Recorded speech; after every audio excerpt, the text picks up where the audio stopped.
Are we good to go, Tucker? You are good to go. Great. Good morning, everybody. This is the September meeting of the Boulder County Regional Opioid Council. Commissioner Levy is abroad on vacation. Um, and I think I just resent the packet to Jonathan from Netherlands. So hopefully he'll jump on as well. And we have a full agenda.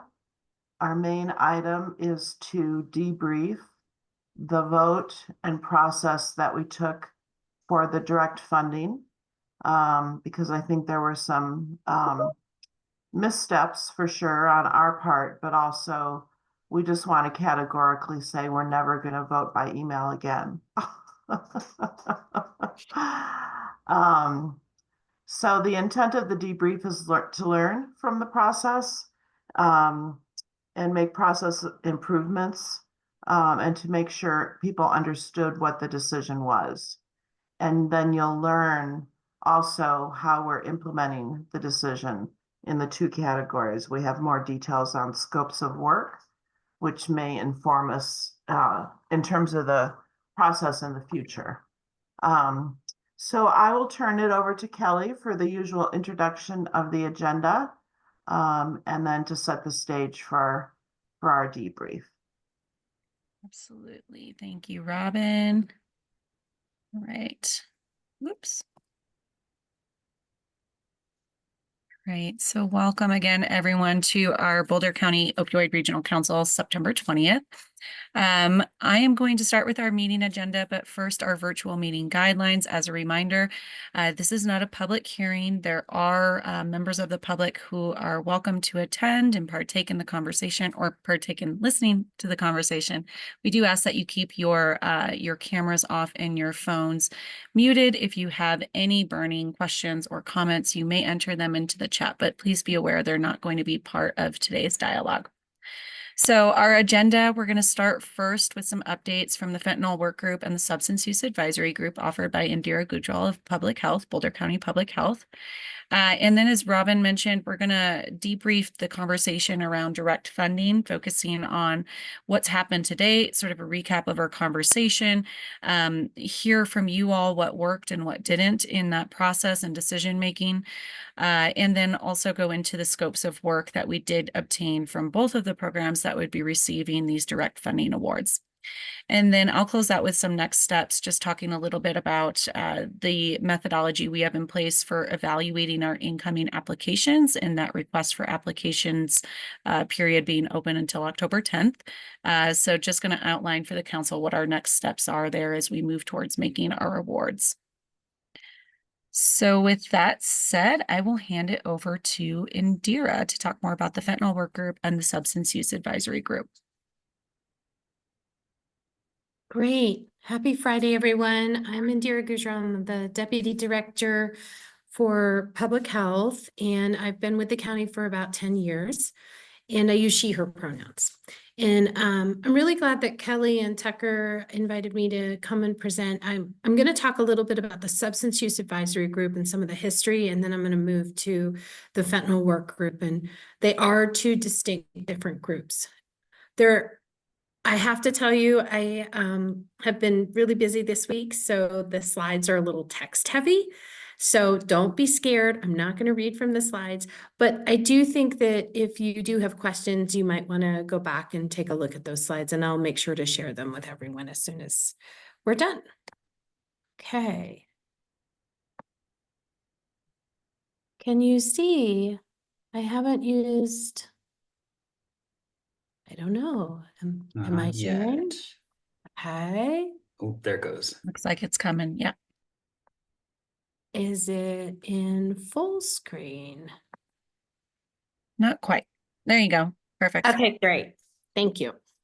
Okay, so first I'm going to talk a little bit about the Substance Use Advisory Group and a little background on this. I was actually with Public Health. I started in 2014, and we had this program called the Works program, and it was actually about 200 people that participated in the Works program. It was a syringe access program where we prevented hepatitis C and spread of communicable disease through bloodborne pathogens and HIV by giving people clean needles. And that was an arrangement that was made long ago between the health director and the district attorney at the time, because it was actually kind of illegal to do it, but Boulder County, being as innovative and progressive, had started that program.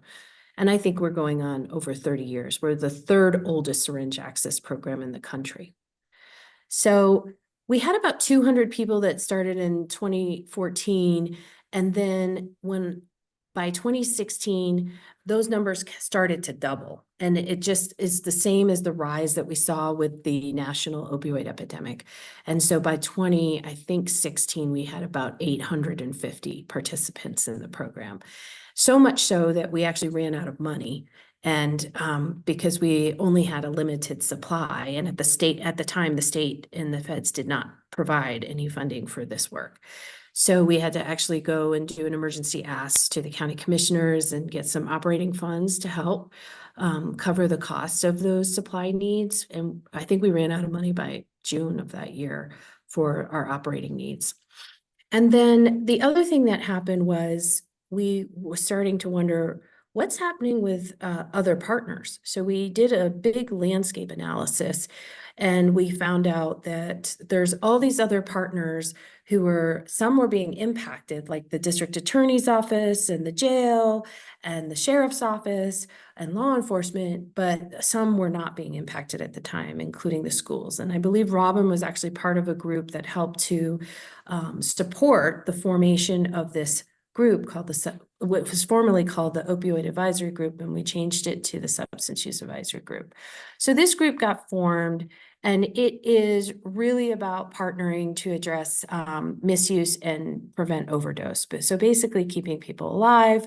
It's a collection of individuals and organizations from different areas. They have a mission statement, which is looking at the prevention, treatment, harm reduction. So same as the regional operating group uses for their continuum.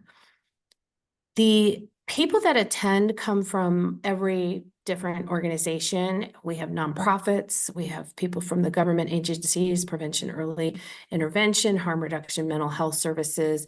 And early on, we had a tremendous support and partnership with our law enforcement partners, which was awesome because they were kind of the front line who were facing a lot of people who were overdosing, and they didn't know what to do. And so we created a really strong partnership with our law enforcement partners. And that led to some great work, like in Longmont with the Longmont and Law Enforcement Assisted Diversion Program that got launched. And a lot of co-responder programs that Jim Adamsberger is lifting up in his work have been evolved through a lot of these partnerships. So it's been great. And then the last piece about partners is that attendees who come also tend to be, what we focused on was individuals with lived experiences. So we actually try to recruit a facilitator. Our past facilitator was someone who had, had a family lived experience. And we have others that when we recruit for these positions that we want to have the conversation centered on this experience because they know best about the direction that we should be going and often have a finger on the pulse in the community.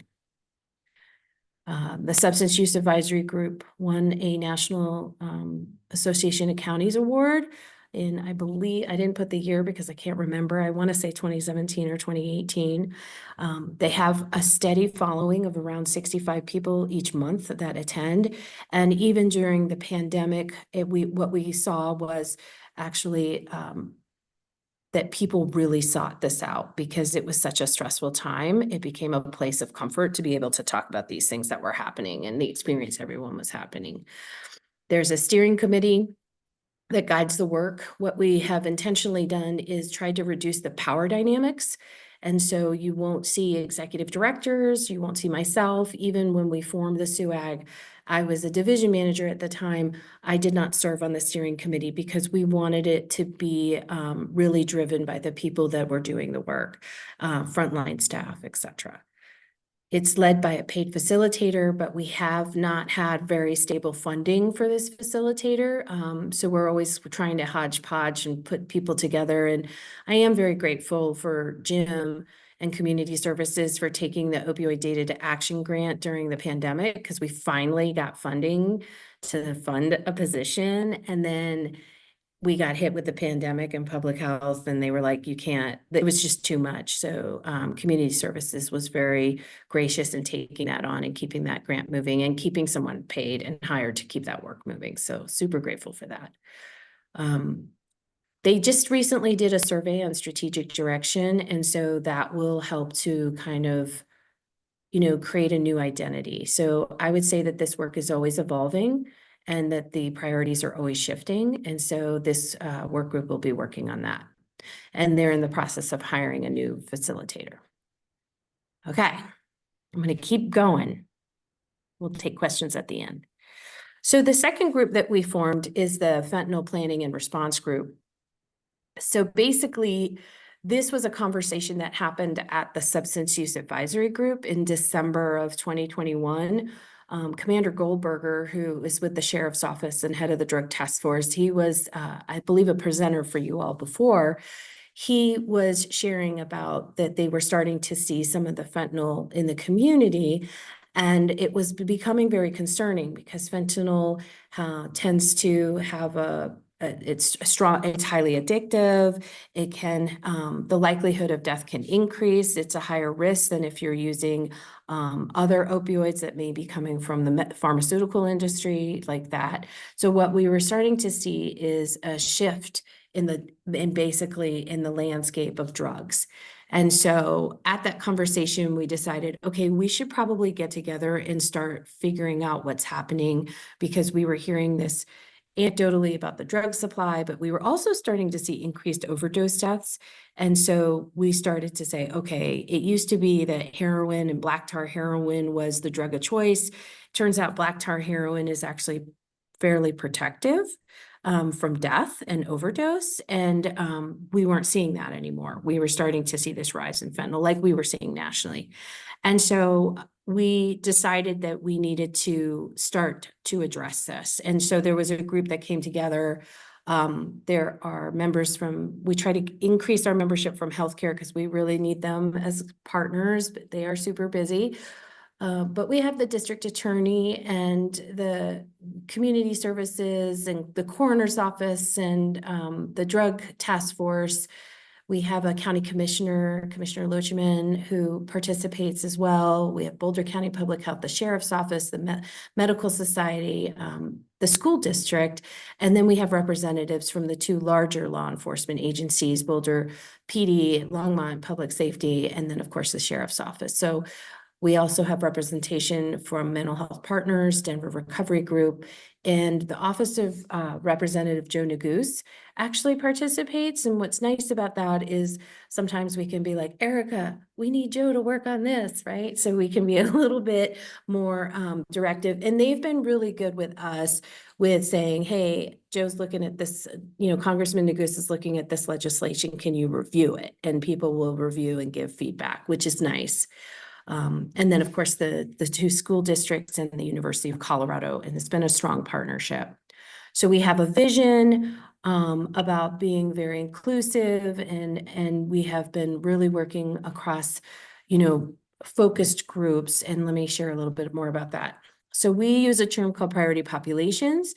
And in all the work that we do, we realize that the resources that we have can't meet everyone. And so with the fentanyl work group that we have, which meets quarterly, by the way, it doesn't meet every month, we have specific priority populations, and it's mostly people who use drugs.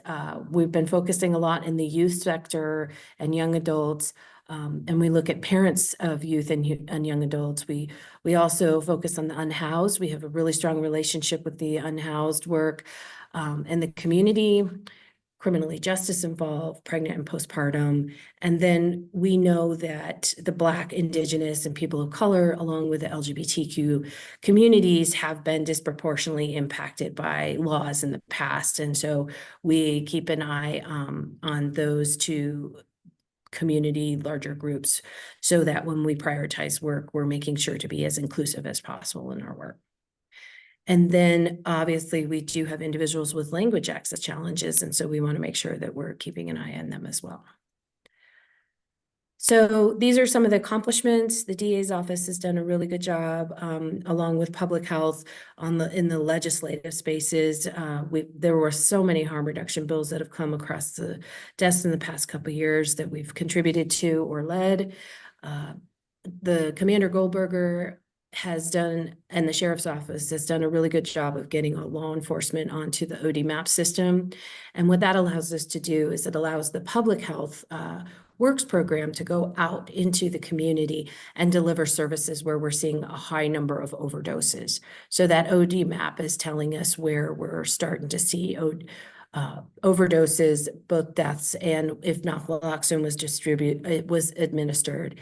It also, the OD map also allows us to kind of track if we're starting to see some novel drugs in the community. And that helps us with developing, what we developed was an emergency response plan for community overdoses and implementation. And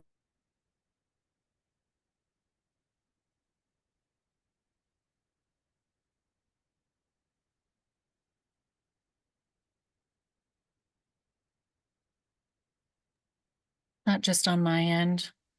Okay. Indira, I think you froze. I don't know. Can chatter. I've been having connectivity problems, so at first I thought it might be me, but I'm glad it's not. I thought it was me as well. It was like happened right as a big gust of wind came through. I'm like, oh no.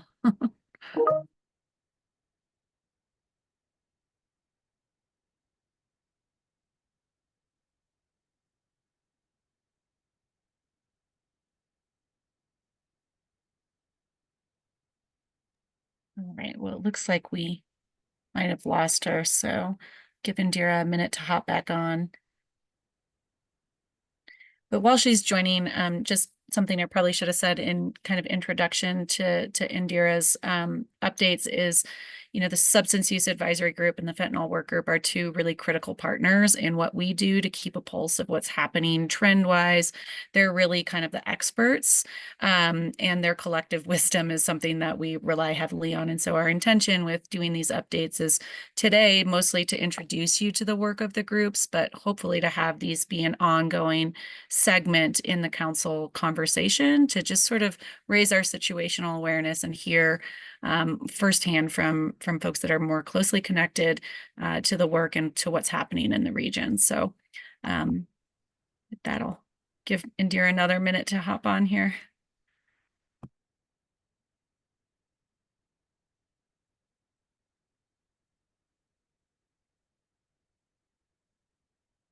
Yeah, and I would add, Kelly, for the council members to think about how would they like that connection deepened, and what subject matter expertise would benefit our discussions, and how to create a stronger liaison to both of those groups. There she is. I'm so sorry. I'm working at the Lafayette Hub today and the internet didn't work.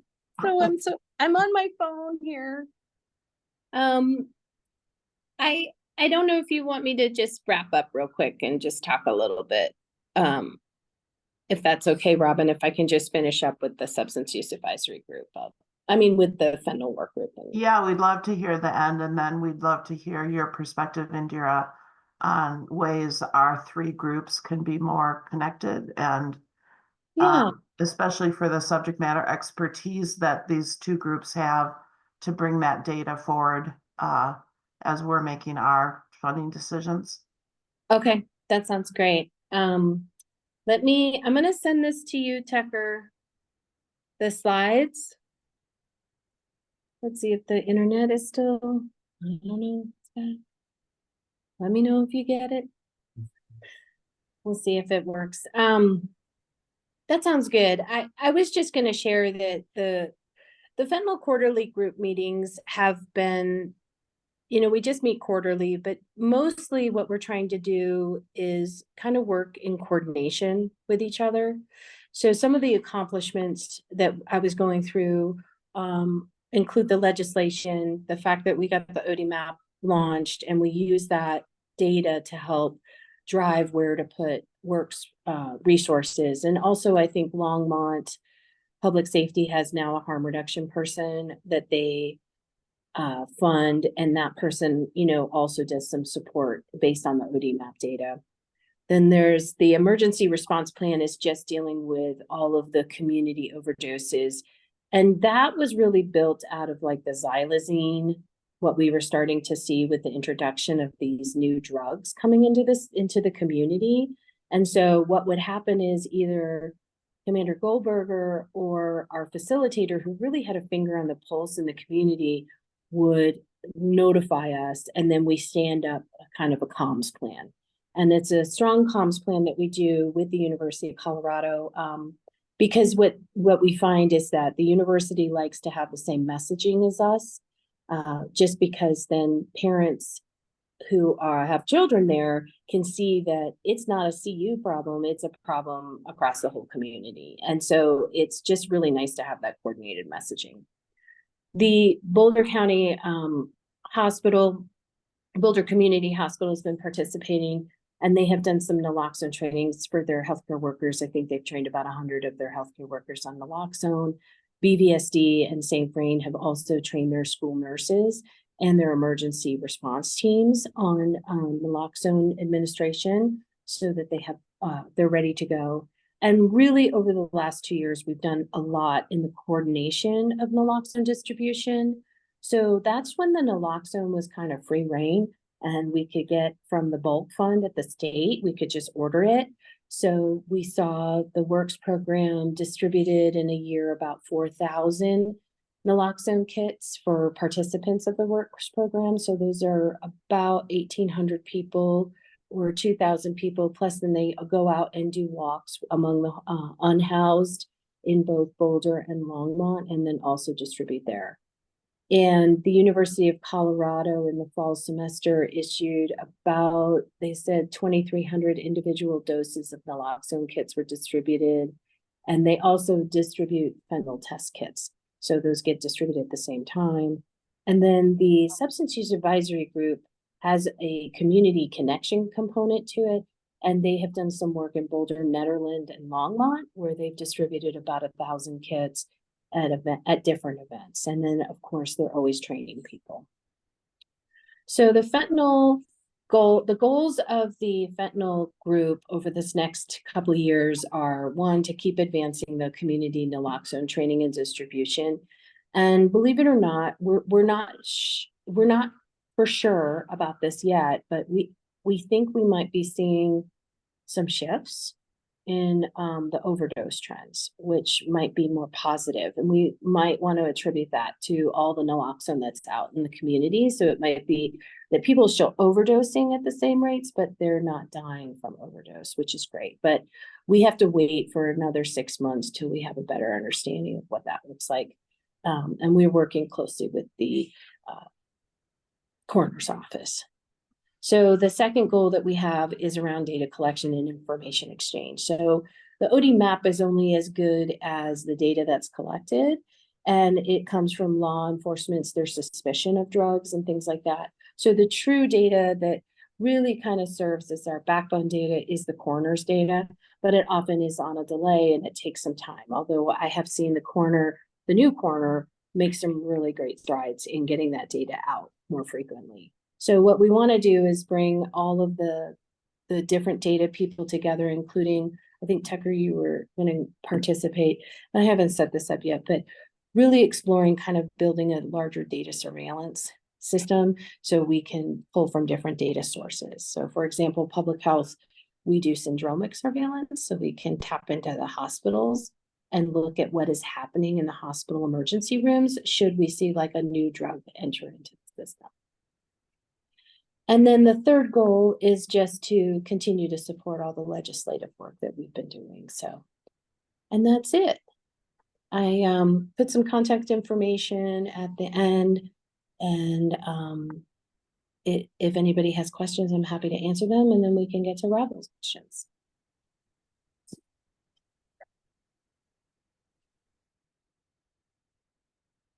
Any questions for Indira? Maria, did you have your hand up? Yeah, not a question, more of a comment, but just really great information, and just know that what a great program. I know it saves such great lives, and at the forefront, I know of so many other cities and communities that are doing great work, and it is hard. But know that I know our first responders truly enjoy the partnership, and I hear from PD in particular how much they're appreciative of the partnership and the work that they do. So just wanted to lift that up because I hear that often. Thank you.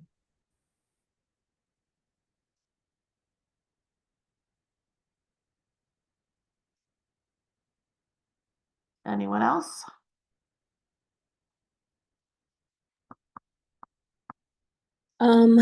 So getting to your questions, Robin, I do wonder if this type of information is helpful to the group. If you would like periodic kind of updates.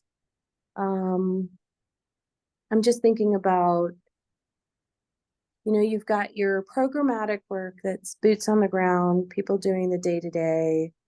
Then you've kind of got your fentanyl work group, which is just bringing together all the partners and making sure that we're complementing the work and kind of meeting our goals that we set out.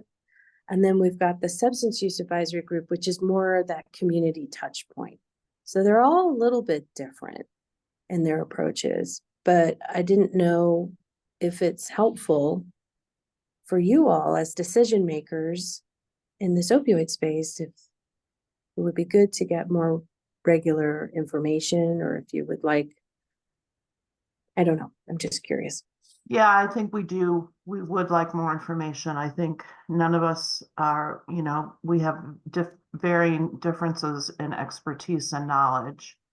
I think understanding community trends, like you mentioned in your presentation today, as well as the data, would be helpful.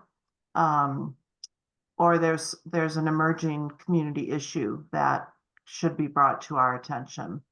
And we can talk, and Kelly and Tucker, interested in your thoughts about the logistics of that, but we don't need to spend time talking about that in the meeting. Susan, I see your hand up.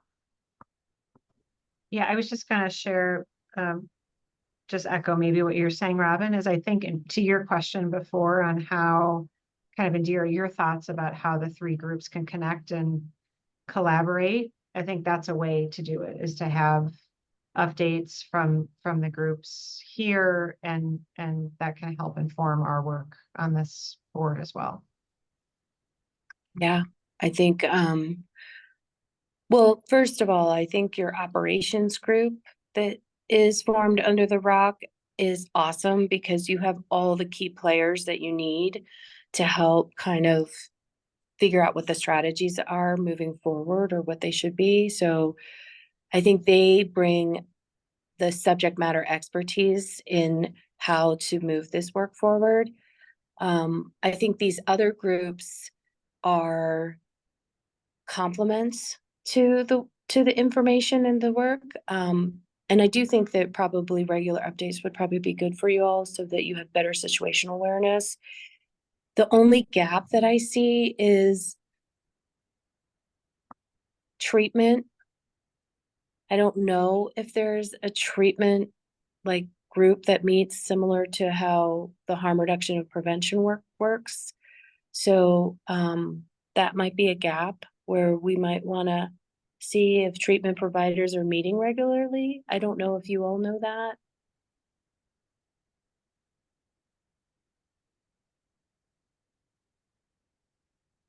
Because public health does prevention and harm reduction, that's kind of, we stay in our swim lane.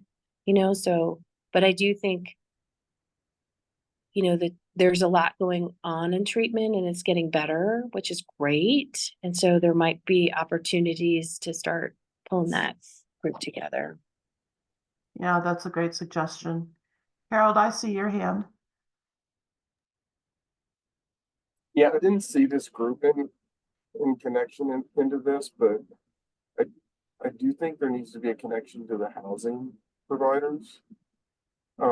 In terms of, you know, what we're seeing within our housing structures, because certain situations create certain actions. So good news is, yes, they're getting naloxone and they're not dying. Bad news is when they do that in housing that receives federal funds, and that creates a situation where you now know that there's drugs on property, you have to go through an eviction process. And so, you know, what I can say from the housing perspective is that and I mentioned this to Nuria the other day, when we look at creating more housing and doing things like this, recovery and substance abuse is probably the single biggest challenge we have in terms of keeping people housed. And then the other is mental health. And so I think having a connection into the groups that are providing housing and seeing what's occurring in that area, I think is important. And Lexi, I think you have a response. I do, thanks. No, Harold, I really appreciate that connection. It's something that Heidi and Susanna and I have been talking about in relation to the meth remediation work, that, you know, there's the response component. And then there's also kind of some of the questions about evictions and how do we ensure that we're holding up housing first principles. And that really takes us to start to talk about questions of prevention and getting people support for recovery. So we're not quite there yet, but definitely I wanted you to know that definitely we're thinking about that, and we're starting to try to ask questions about what would that look like if that work we're starting to connect together better. So thank you. I appreciate you bringing that up. And just to add on to that, when we looked at the coroner's data recently, we're starting to see a bigger movement in the meth space in terms of overdose deaths and contributions. And so our last fentanyl meeting, we actually focused on meth, and we focused on, you know, because a lot of us are in the opioid space. We're not meth experts. So we've had to bring someone in to kind of help us understand, like, how long does it take to recover from a meth addiction? And I didn't realize it takes almost 14 months to get the brain back to the previous state before they used meth. So just lots to learn in this kind of polysubstance world. And we did bring Heidi Grove in from the housing because we felt like Heidi's was important to have in there because there is this intersection and intersection. Sorry, Nuria, I didn't see your hand. Not at all. And you know, I remember when we were first starting this work, I was trying to think and probably mentioned it inarticulately about trying to map a little bit of what's happening things, right? There's just no way. There's so much happening in the space, but what the conversation is reminding me, as Harold was mentioning, is that we have so many different groups. We were just mentioning housing, but before we were mentioning, we don't know if there's a treatment forum out there, right? But we're touching on some of that. How do we not lose those threads where this group is focusing on one thing, but we continue to pin those others and then make sure that we're informing the other forums that are talking about them of what we're talking about to make sure that's not lost, and bringing in what they're talking about that's pertinent to our group here, right? Like, how do we make sure that we're weaving all of it together so it's not happening in siloed ways? Because I think that's the problem sometimes when we're doing all of this work that intersects with other people, that is all mixed and intermingled, and yet we're all in different forums. And I think that's something to pull on, and not necessarily for this group, but there are people in this group perhaps that are in different areas. And I'm happy to be a thought partner in that exercise offline, but I just want to name it because I'd hate for that to be lost. Because if not, I think we're losing an amazing opportunity, because there's so much going on in the space that really weaves in together, and there's great work happening with our staff and our colleagues across the spectrum that really touches on each other's work. So just want to Yeah. put that out in the universe. It's such a good point, Nuria. Thank you. And we certainly saw that happen during our behavioral health roadmap planning. And for those of you who have looked at the plan, you'll go, oh my God, because it is so complex and there's so many different groups. We actually had a treatment provider stakeholder group in the planning process of the roadmap. And so I think we've laid a blueprint for how to get groups back together, because the different stakeholders really enjoyed having those conversations under the behavioral health umbrella. So we can definitely put our thinking caps on about how to capture that for sure. And recognize the place where we need to make more intentional reach outs and conversations, especially for these growing issues that we're starting to see. Any other comments or questions for Indira before we move on?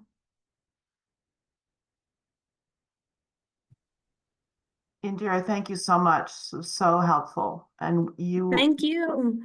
you will be invited back to the party, I can assure you. That's great. And I have been doing this work for a long time. And so if you need historical knowledge, I'm there for you, as is Robin. So thank you so much. I really appreciate you taking the time to hear these. And Tucker and Kelly, I just sent you the slides, so you should be good to go. Good to Great. see everyone. Happy Friday. Thank you, Indira. Bye-bye. Right. I'll go ahead and share my screen again. No, it's doing something wonky here.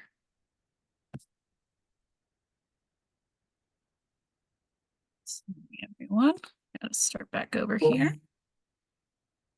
All right, so as Robin had mentioned, the majority of our conversation today is really to focus on the direct funding dialogue that we've had to date.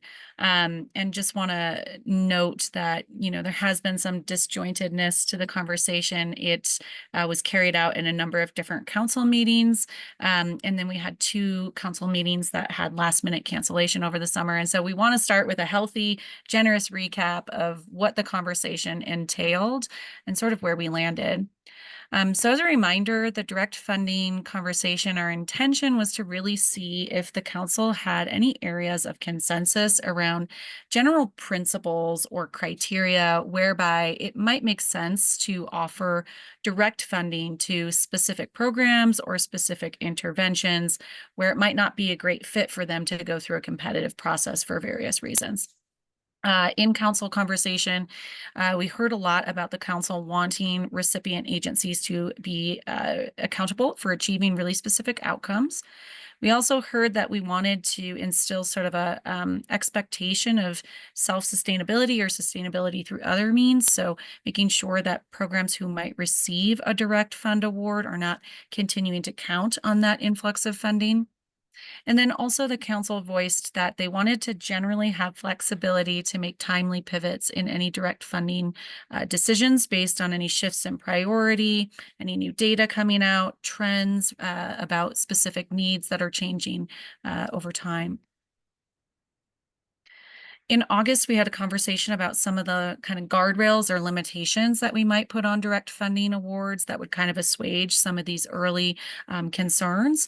The first was to make awards annual and to really allow for an annual review process that would revisit those intended outcomes and that current context to see if it was still applicable to really offer a program another direct funding award.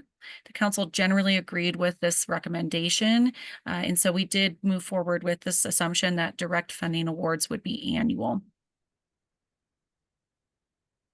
The second proposed guardrail we offered up in August was we really wanted to promote that sustainability mindset and to not have programs sort of be relying on these funds over time.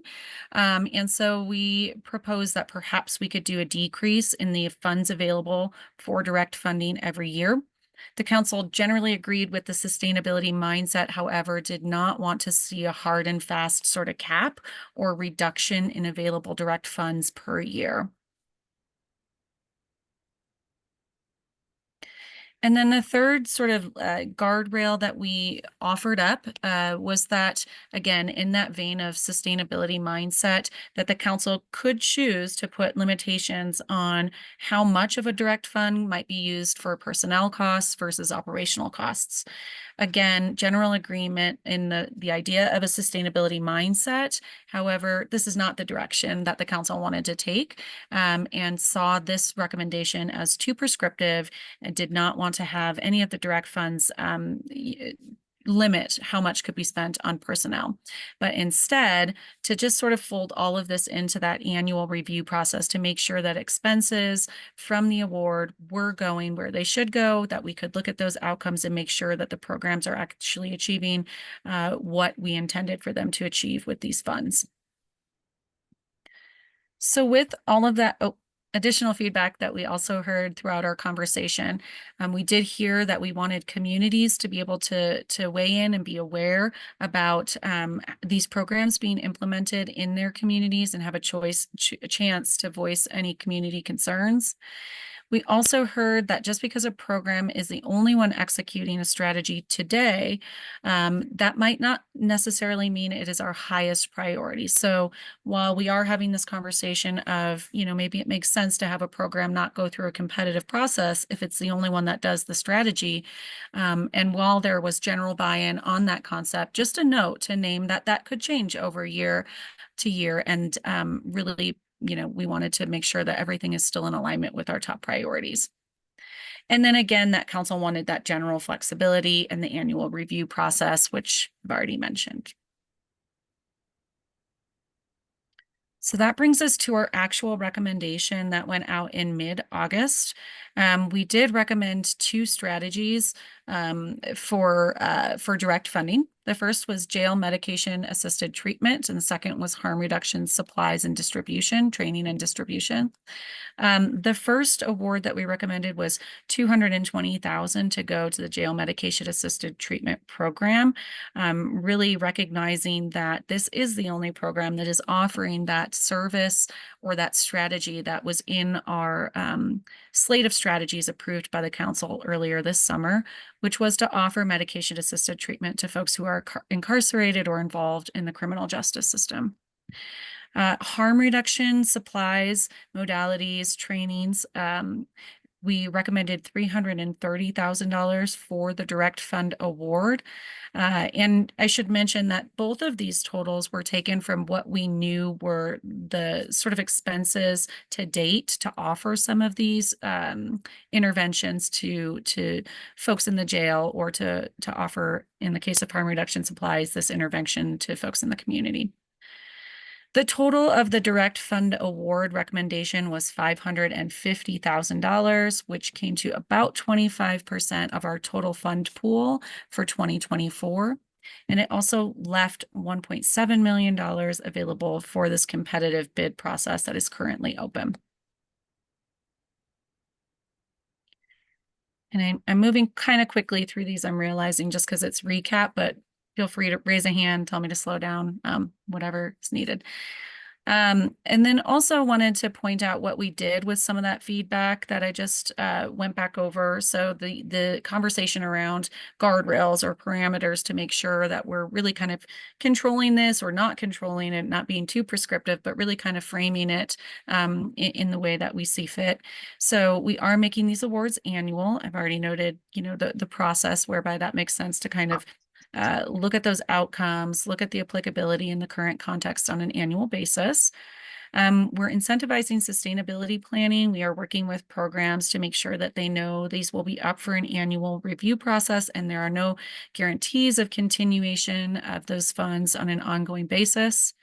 We're also asking any recipients of the funds to just be conscious of where there are continued opportunities for braided funding. We recognize that both of these awards are not enough to 100% meet the current operational costs of the programs receiving them.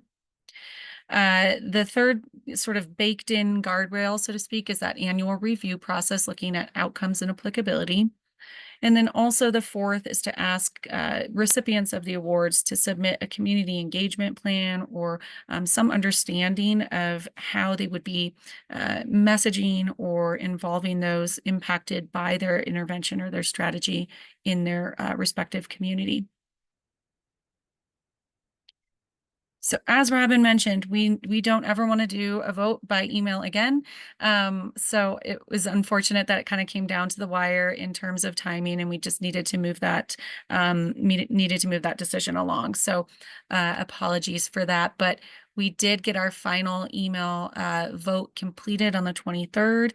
And, as that was done offline, just wanted to offer to the full council as well as any members of the public here today, some insight or transparency around that vote landed. We had 6 yes votes, 1 no, and 2 that abstained from voting.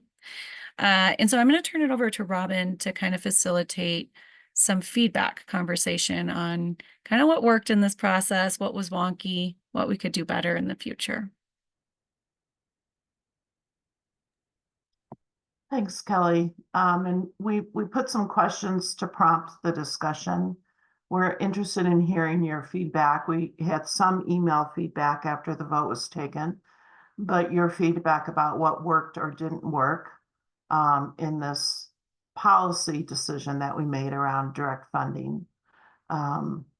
Did we provide you with enough information? I know we went back and forth from focusing on specific examples and scopes of work, and then we drew out instead to have the macro discussion that wasn't related to a specific example.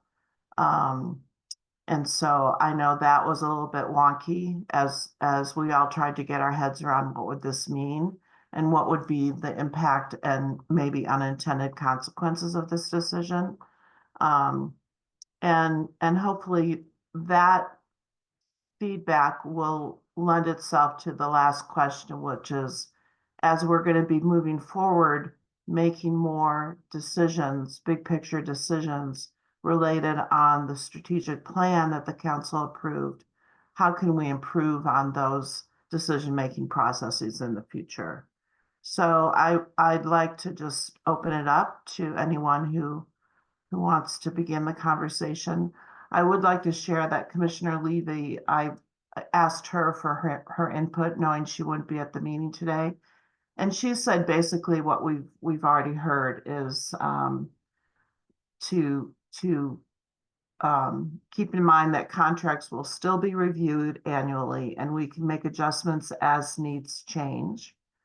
Claire shares the desire not to lock in too much of our funding so that we can be sure to address innovative developments and pivot towards our more long-term treatment and recovery goals.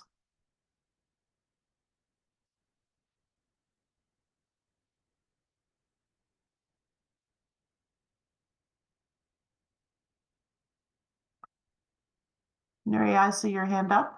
I'm always happy to jump in,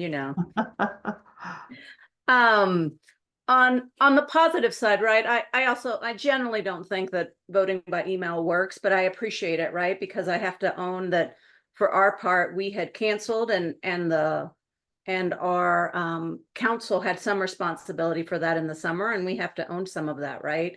there were meetings that we had missed, and you had some pressing time issues, and so there were reasons for that, right? So we gotta own some of that responsibility as we move forward. So that was a little bit on our end, the need for the quickness of it. I will say that when there is that kind of desire to move quickly, even that was, you know, an email on a Wednesday for a vote on a Friday is even too quick for that process. But that there are times when you're just going to need a quick response, and how do we figure that out, right? Because I'm going to be one, as you know, that is not going to be able to usually move that quickly when I got craziness going on, and usually I got craziness going on. But I would say on that end, there is usually, you know, there's a balance to getting from the how do you give enough detail to provide a good enough response to not get into the weeds. And I'm not quite sure this one found that sweet spot. And perhaps when you do it in person, you're able to ask the questions. I know that there was a lot of back and forth, and I think that was evidence that perhaps more detail, people needed to ask more in order to make more informed decisions. So on the what worked, I think you provided some information, but clearly there was more information that needed. So a little bit of both there. I think separating out the questions, because at least in my case, I probably would have voted yes for one and no for another. And I ended up voting, frankly, I was the no vote, happy to say that publicly, because I, for different reasons, not because I don't believe in the programs, but would have voted differently if those were separated. So thinking about how to separate votes would be great. And so I think as we're thinking about, sorry, can you hear me? Because I got a little message that my internet was unstable. Yeah, you got blocky for a little bit, but now you're back. Great. Thinking about separating line items in a vote, I think would be really terrific.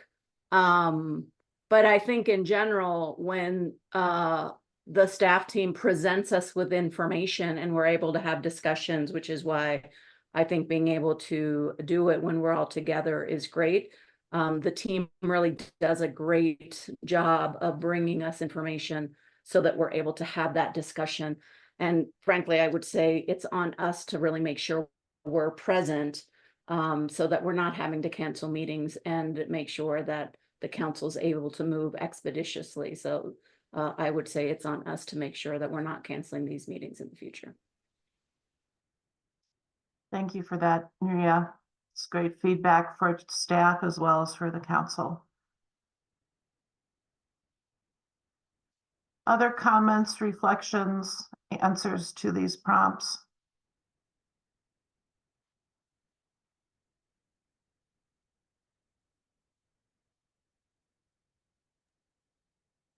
I just agree with what Mary said. Thank you, Harold. And time is, I mean, a challenge. I mean, I probably confused it too. It's just, I think at times compressing the timeline for us, or at least for me, and probably Mary is saying the same thing.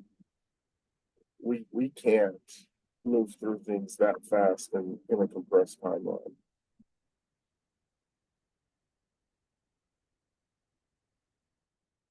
Yeah, and I'll just add that I think, Kelly, we've talked about how can we match the timelines better with the council meetings. And because of the way the state releases the funds and our RFP process, sometimes there's a mismatch there that's hard to bridge. So we're trying to figure that piece out too. Sorry, I might suggest this too, that if there is ever a time, and I don't know, Harold, if it would be the same for you, if there is ever a time that there is an urgency, I would posit that email would not be the place to raise that hand, because I get 1,000 emails that maybe there's a different way to say, hey, I need an urgent response, because then I could really hone in on that, because it will get lost in a sea of emails. Because I want to be as responsive as we can when there is a turnaround needed. That we can do if we know in advance that you need something really quick. So maybe we can talk offline about how do we get you and be responsive as members of this council in a timely manner. Because there could be a time when you need something really quick and we can do that. But there's got to be a different way than an email because we will not see it or I won't see it. Yep, I hear that. Yeah, I mean, I even have that internally. Mhm. And, you know, I tell my folks, if it's urgent, you need to text me. Because I'll see the text before I'll see the email. Or, you know, text, Teams, email's the last one. Because I won't see it.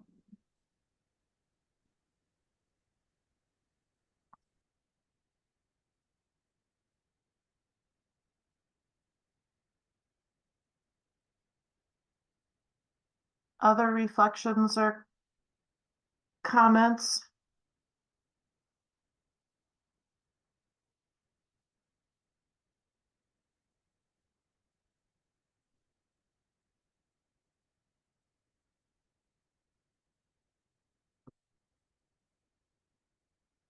If you have your hand up and I don't see it, please feel free just to come off mics.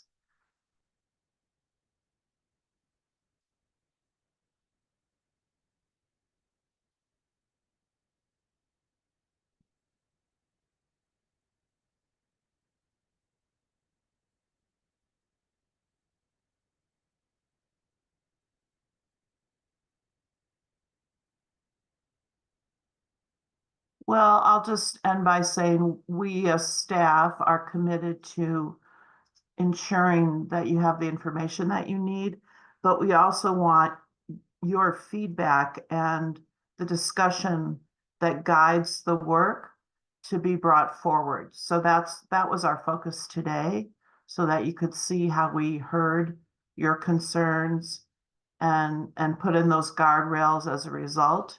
So it's not just the decisions that you're making, it's the input you're providing that's going to inform our process. And we want you to feel like, you know, that staff isn't directing the process, you're directing the process. So if there's any time you feel that's not happening, please just let us know. And either contact me directly or Kelly directly, so that we can course correct.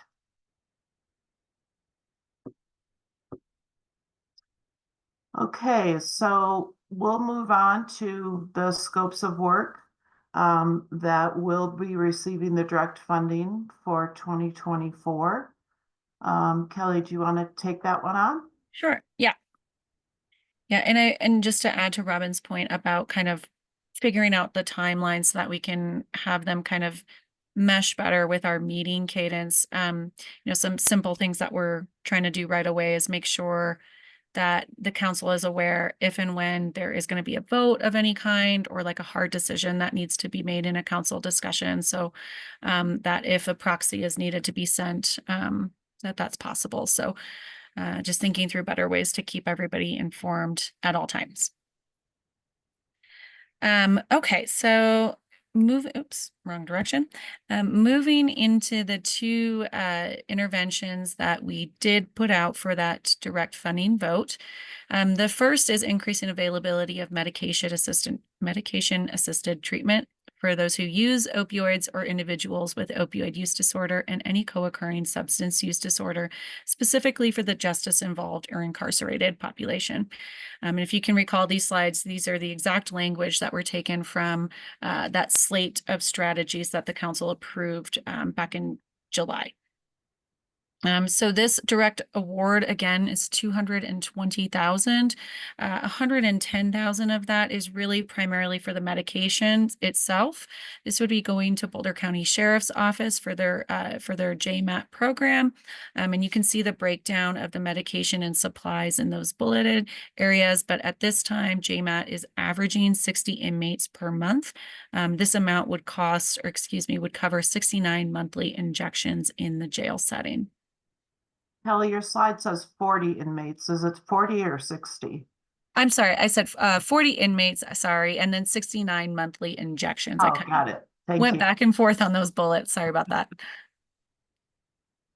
And then the other half of this award is for the therapy component. So the Boulder County Community Services has a program, the Comprehensive Opioid Assistance Program, or COPE. This works in conjunction with the jail medical team. The jail medical team does the delivery of the actual medication. And then the mirrored kind of supportive service is with the COPE program and the therapists that then work with those individuals around community reentry planning. So this 110,000, the other 50% of that award would pay for the position, an opioid therapist that is housed within the COPE program. And then you can see a little bit also dedicated to supplies of that role. So I know these are relatively high level scopes, but I want to pause and just see if there's any questions or concerns about the JMAT general scope of work as of now. Harold? So I see the scope. What do you have built in for program evaluation in terms of the metrics that you're going to look at that we're going to review at the end of the year? Yeah, so both of these current programs, or excuse me, these programs are currently funded through the past 2 years of abatement funds. So our intention was to essentially mirror what we're pulling in terms of clients served and client connectivity upon community reentry. So those are some of the metrics that we currently look at with COPE and the JMAT program. But would love to hear more specifically from the council if there's other outcomes that you'd like to see called forward. Really, that's kind of the intention of today's conversation, is to take everything that we hear that we want to see and know about the effectiveness of the programs and make sure that we're folding it into the funding agreement. And Kelly, I think there's also another overall evaluation pathway for the work. And maybe I'm confusing that with something else, but I know evaluation, and Harold, I appreciate you've brought up the need for good evaluation as we do this work about the impact of the abatement funds in the community. Anything else to offer, Kelly, in that vein? So I do know that we are right now gathering up our thoughts of what it would look like to put out a potential RFP for an evaluator to kind of pull together all of the outcomes of our currently funded programs and draw some evidence base around what's working, what's not, to kind of have that conclusive, or excuse me, I should say comprehensive look across all of the slates of programs. So that's sort of where we're at with evaluation. Our reporting comes to us on a quarterly basis. In the past, it's been relatively lean. We look primarily at like clients served is kind of our number one indicator, but we really wanted to kind of settle that up a lot better and see what the actual outcomes are that we should be looking at across specific intervention types and specific focus areas. And Jim's got more to offer on the evaluation front. Yeah, I think one of the things that we should do is, given that both of these programs have a connection to Bureau of Justice Assistance funding, at least in the past, there is an opportunity to look at what BJA requires from an evaluation standpoint. And we can go through that data collection tool and look at what they have historically collected on these programs and determine what we could then build into the scope of work for them to continue to collect. Because those are some pretty good indicators of success on the programs that we could just adopt.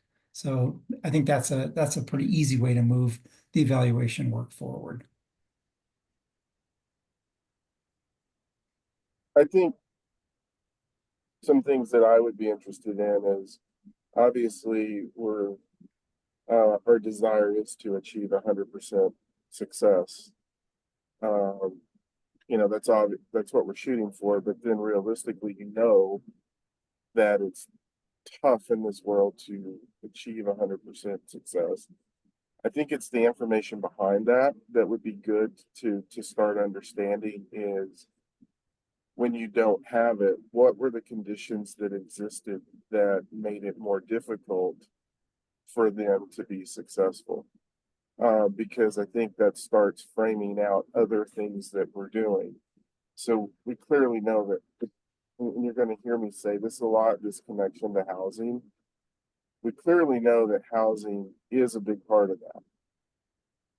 And we also know that substance abuse also impacts housing.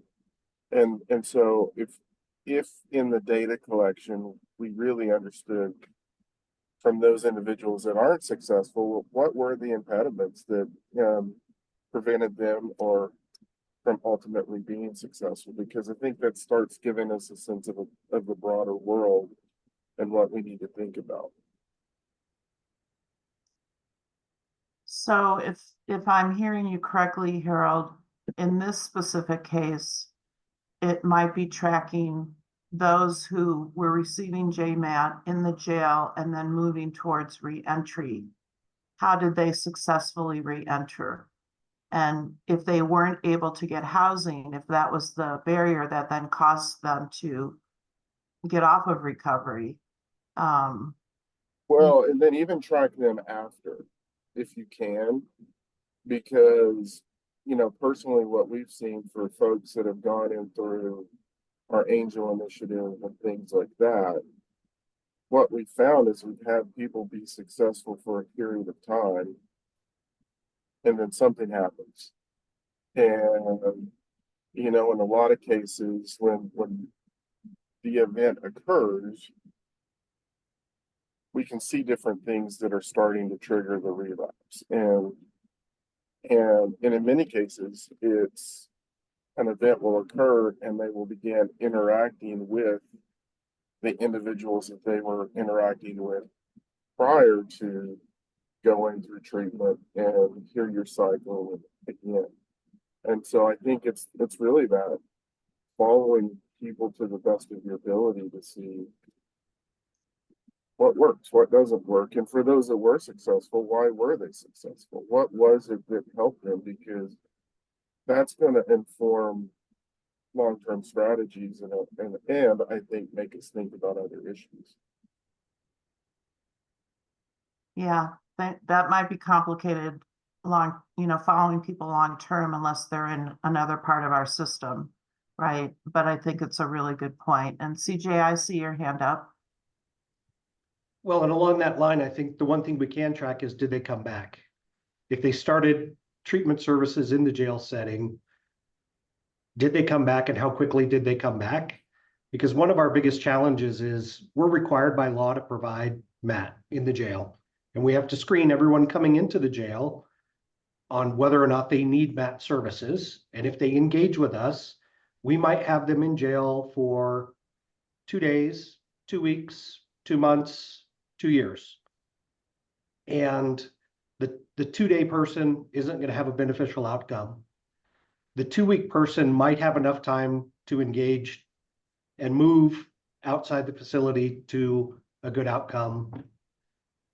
A 6-month resident of the jail might have a very different outcome if they have that prolonged treatment and support in the jail setting before they transition back to the community. And I'm not advocating for keeping people in jail longer than they should be, because I don't have the space or the ability to do that.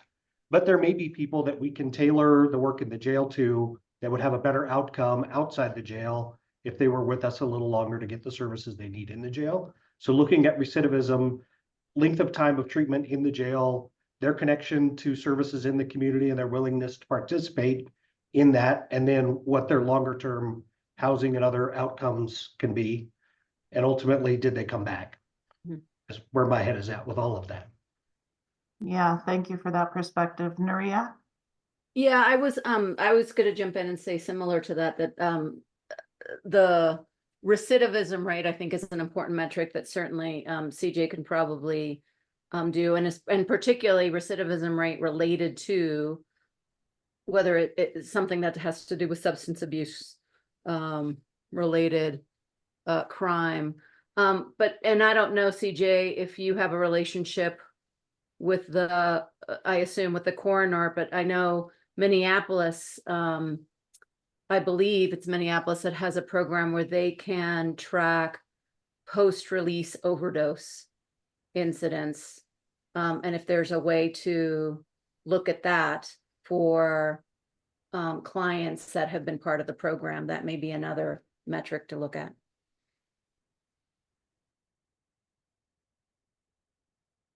Great. I'm going to call on Harold, and then I'm going to see if it's okay if we pivot to the next scope of work.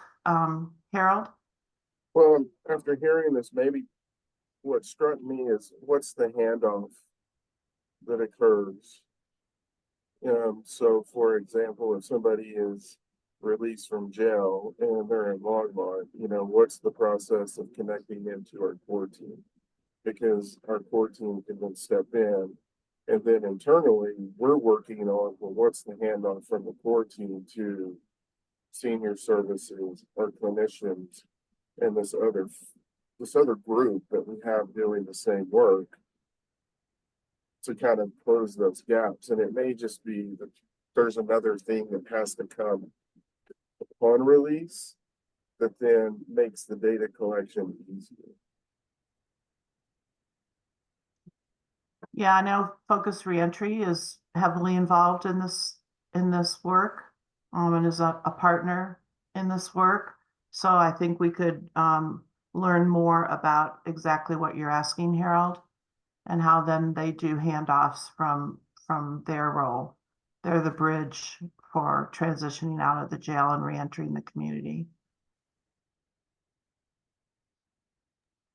I'll also just add a note that both the programs that we're talking about here today have offered to come and talk more in depth about their operations. So if I'm not the expert in COPE or in the harm reduction program we're going to talk about next, but for receiving these awards, definitely if there was appetite to have the staff kind of come and walk you through exactly what those dollars would be facilitating on that more operational level, we could do that.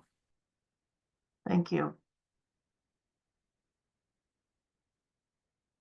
Okay, should we go to the harm reduction scope? Sure. Yes.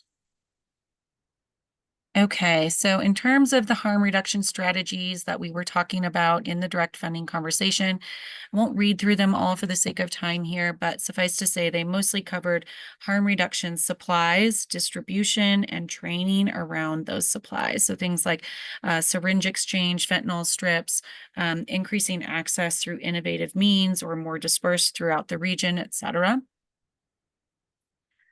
Oops, there we go. So this award was will be $330,000. I'm breaking this up into personnel, which you can see here. The primary personnel is going to be the harm reduction program manager, who essentially leads the WORKS program you heard Indira speak about. The WORKS is our largest harm reduction agency within the county. And so really this role is critical in obtaining those key harm reduction supplies and then facilitating the community partnerships, the placement, and the trainings, all of which are executed from that WORKS program. The second personnel that would be involved in this award is personnel that is in partnership with MHP Crisis Center. And really, this is a mountain region harm reduction specialist. This role offers a lot of that same sort of support around obtaining harm reduction supplies, driving community partnership around harm reduction efforts and distribution of those harm reduction supplies. But really, they have a lens in a lead role in doing this across the mountain region. And so you can see the total of those two positions bolded there under each of them. I'll just pause for a minute. I know this is a pretty wordy slide. Whoops. Oh my goodness. I'm sorry. My computer's starting to be glitchy now too. Okay. Going back to the supplies then, that would be the remainder of that $330,000 award. Harm reduction supplies, we have talked about what that sort of entails: safe injection kits, smoking kits, first aid supplies. I won't read through all of them, but you can see them sort of listed there. And then the community vending machines are sort of part and parcel with that supplies in terms of broadening distribution and access to the kits. These these harm reduction supplies are both, excuse me, these vending machines are, there's 2 of them, and they are placed throughout Boulder County. I could get the exact location, but really the same supplies that are listed in that above kind of line item are what would be housed in those vending machines. I'll just pause again, another wordy slide.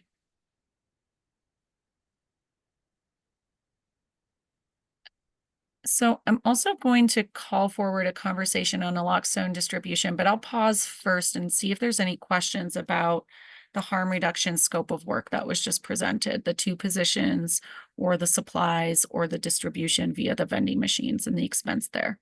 Yes. I saw a hand, but I didn't Yeah, see. that was me. And this is where I got ahead of myself. And, you know, part of why I was really focused on working with the community and having these conversations was probably related to the harm reduction supplies. And Lexi and I had a really good conversation on this. And I think, you know, challenges that we're seeing, and we're still trying, I think, the herd cats to get together. But, you know, when we work through these programs, I think it is really important to talk to the communities and understand what's happening. And what triggered me in this conversation is in Longmont, we're having a significant issue with open drug use in our parks, in, you know, commercial areas. And when we're trying to deal with that issue, they're going, well, we're in the works program, you can't do this. And yes and no means if you have it on you and you've littered, we can't do it. But yes, if you're openly utilizing in public areas, it doesn't matter in that case. And then the other piece is leaving these in parks, in ball fields, in those issues. And so that I just wanted everyone to know that's where my mind was, because there is a community impact. Lexi answered a lot of my questions, you know, and we're going to work together on it. But I wanted everyone to know that's what was in my mind in this space, because when we're out talking to the community, they're like, well, I see this as harm reduction, but what about the unintended harm that's happening to our neighborhoods, our parks, and these other issues? And we're hearing it a lot now. And so I just wanted to publicly say we had a good conversation on this. I think we're going to work with each other to figure out a path forward and how we deal with it. But that's where my focus was on really these 2 issues. Lexi? Yeah, I appreciate that, Harold and Nuria. This is a conversation I've been wanting to have with you too. Harm reduction clients, yes, they can have materials. No, they cannot use drugs publicly. We have definitely been making sure that our staff are communicating that to clients. I do think that the bigger issue here is that harm reduction used to feel less intrusive to the community because I don't think drugs were as big a problem as they are now. And I think that with the growth of addiction in our community and substance use, I think that the impact of harm reduction programs is starting to be felt more by communities, and I really want to engage with our municipalities about how we temper that effect so that we are not seeing the kind of impact on communities that is being felt right now. And I just want to say that I'm committed to that work with you all. I think it's really important. I also agree that our law enforcement does have an obligation to prevent folks from using in public spaces.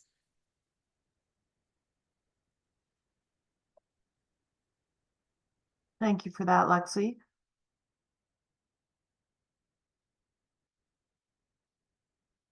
Nuria? Just real quick, because I know we have other stuff to do. Appreciate that, Lexi, open and want to hear the conversation, because again, I know how such a critical program this is. I want to go back similar to the previous program. I assume that we would see program and performance metrics on this. Reduction in overdoses obviously is to me the obvious one. Assume there are others, but just want to say that out loud because I know we got other stuff to do, but would want to make sure that we see, as in all our programs, some performance evaluation so that we're keeping track of that and being consistent. And just want to call out an observation of having the ROC look at these issues, but really appreciate then members of the ROC talking a problem through that has come up as we're discussing the issues and following through on that. So really appreciate Lexi and Harold, you bringing that forward. And it's great. It's a great model for how this work has other tentacles covering the work that we all care about. Kelly, can we move forward? Yes, definitely. So just a quick note about one of the areas of harm reduction supplies that has kind of become intermingled with our conversation on direct funding to the extent that it got a little bit confusing, and we just wanted to clarify, and that has to do with naloxone distribution. There's some changes in context to naloxone availability that Indira mentioned earlier, but essentially the state used to offer a naloxone bulk purchase fund, which allowed many agencies to get free or low-cost naloxone to distribute to their respective constituents, how they see fit. And the state announced this summer that they will be restricting that a little bit more, which is going to result in overall less naloxone availability in the region. So as this was sort of happening in our direct funding was happening, our direct funding conversation, the two got a little intermingled. And I just wanted to clarify that the direct fund around harm reduction supplies was really to talk about the supplies and distribution and training and personnel that I just presented. It was not to have the bulk purchase fund or the gap that has been created by the limitations in the bulk purchase fund be taken on by Boulder County Public Health. We did talk with staff about the feasibility of public health using some of this award for broader distribution, and there's a lot of larger implications for what that would look like. The staff capacity and the infrastructure mostly are the large concerns. So not being able to have that capacity or specific infrastructure for housing naloxone supplies is a big concern. But an even larger concern is that as this context is so much in flux right now, the region's major gap is that we do not have a regional prioritization plan or matrix for which agencies and their respective clients or participants should really be receiving that limited fund of naloxone supplies. So really the gap is there and the work is there in terms of what needs to be done next is developing among partners that regional prioritization plan. So that said, our recommendation, this is sort of a lighter recommendation, we can play with this, but just thinking through the naloxone distribution gap that now exists because of the bulk purchase fund limitations, we put forward a recommendation to start this conversation in the opioid operations group to develop at least at a high level an understanding of what some really tailored work or an award around this work might look like. For example, some of this convening of partners, development of that prioritization process, and of course then selecting some sort of lead administrating agency that does have the correct capacity or infrastructure to broaden naloxone distribution across our region. Part of our recommendation is that because this is more technical in nature and we could essentially scope out exactly what we would like to see from this, that this might be most appropriate for one of those requests for proposals we were holding space for potentially offering early in the new year around February or March. So this is sort of we recognizing this is high level and would need continued conversation. This is our current recommendation for the direction of tackling the naloxone distribution gap. I'll pause and see if there's any questions.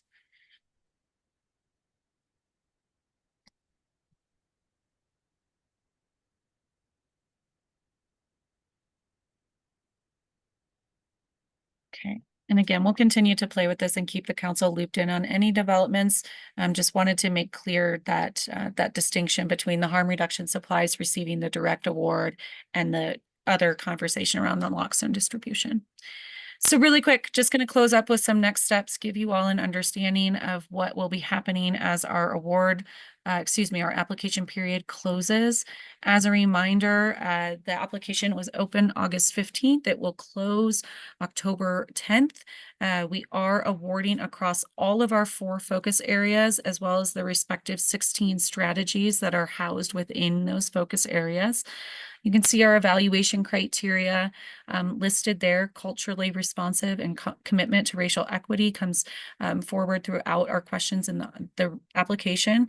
Need, timeline, outcomes, and evaluation requirements, population focus. So having all of our applicants speak to their ability to evaluate effect across specific priority populations or impact across those populations.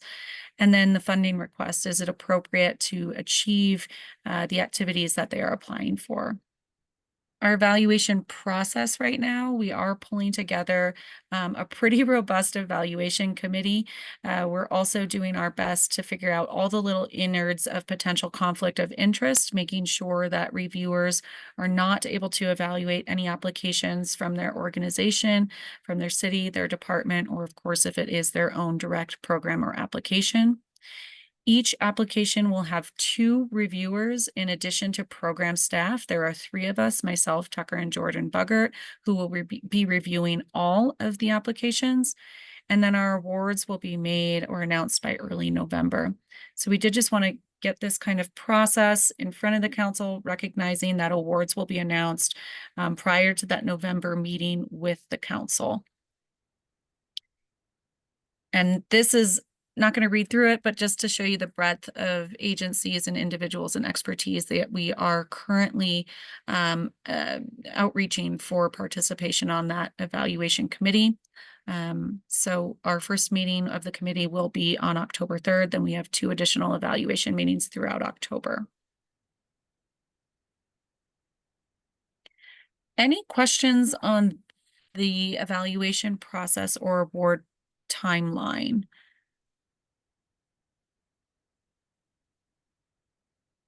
I'm happy to add more on our October agenda as well. I don't mean to rush through that. I'm just trying to keep on time here.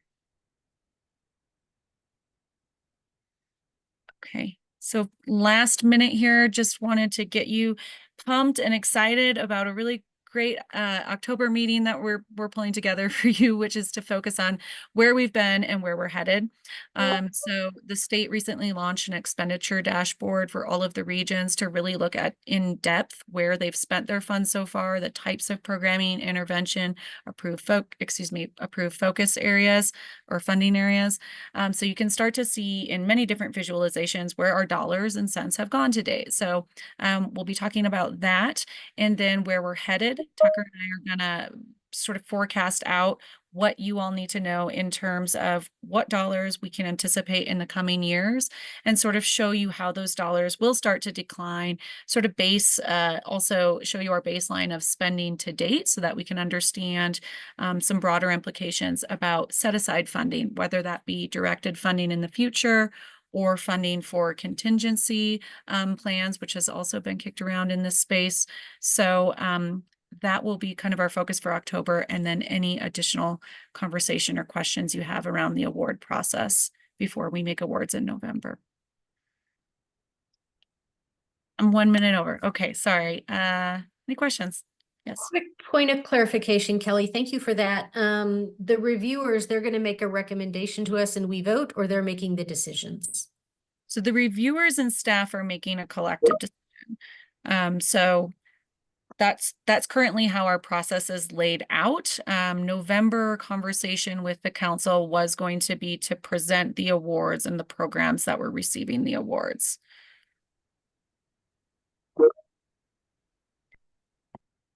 Okay, I've got to jump on another call. I'm sure many of you do as well. Thank you for the robust discussion and feedback.